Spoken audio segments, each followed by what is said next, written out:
I ran into a Mormon not too long ago, Dr. Dobson. I don't know if any of you guys know him. He's a chiropractor in the area, but I ran into him at Myers. I was giving the gospel with some people, and I ran into this Mormon man. He's a doctor here in Durand. And Dr. Dobson told me, he says, oh, Brother Powell, he says, it's so great to see you. He says, I remember seeing you as a kid, and he tried to give me his gospel, you know. And I asked him, I said, Brother Dobson, or excuse me, not Brother Dobson, he's not a brother. I said, Mr. Dobson, what must I do to be saved? He said, keep the commandments, live a good life. And he says, one day you'll become a God. And I thought about it. I'm like, is this April Fool's?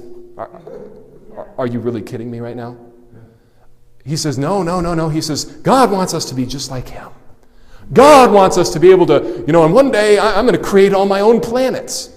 And I'm going to have all my women. And that's a whole nother deal. That wicked, adulterous religion, and the founder of it, you look at a founder of a religion, Joseph Smith had multiple wives. So did Brigham Young, so did all their prophets. I don't think Satan has anything new under the sun here with regards to this movement. In Genesis 3:5, the Bible reads, it says, for God doth know that the day that ye eat thereof, then your eyes shall be open. This is Satan speaking. And ye shall be as what? Gods. Yeah. So when you open this and show this to them, I've opened this and shown this to several Mormons, and they've said, I've never seen that before. But Genesis is very clear. Satan's like, look, if you just become good enough, and if you just partake of this fruit, you'll become as gods. Well, I mean, the Mormons, is there any difference between that and Mormonism? Is there any difference? I don't see any difference. And you're like, man, well, that's an awfully big lie for them to believe. Well, you know what? Hitler said if you tell a lie big enough, loud enough, and often enough, people will eventually believe it. And so if you're lying out of both sides of your mouth, Joseph Smith also preached he had a whole sermon called The Plurality of Gods. Yeah. He says this 3-in-1 thing that the Christians have believed ever since Jesus came. He says, that's a strange deity anyhow. He says, I suppose there's thousands and thousands of God the Fathers everywhere. And if you're good enough, you'll become God the Father. And you'll create your own planets. If anything, to me, it's more of a sci-fi religion. When I see these sci-fi movies, I'm thinking, wow, that's Mormonism.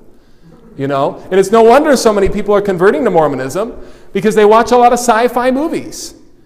And you say, well, you're crazy for saying, no. A lot of times it affects a certain part in a person's brain, and they get it.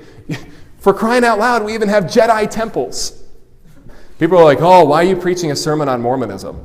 Because they're taking over Durand. Yeah. I can't tell you how many doors I've knocked. Oh, we're part of the Church of Jesus Christ of Latter-day Saints. I said, okay, that's great. Do you go there?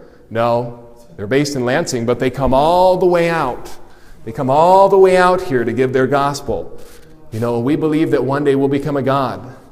And they're once you're in that cult, it is so hard to get out of it.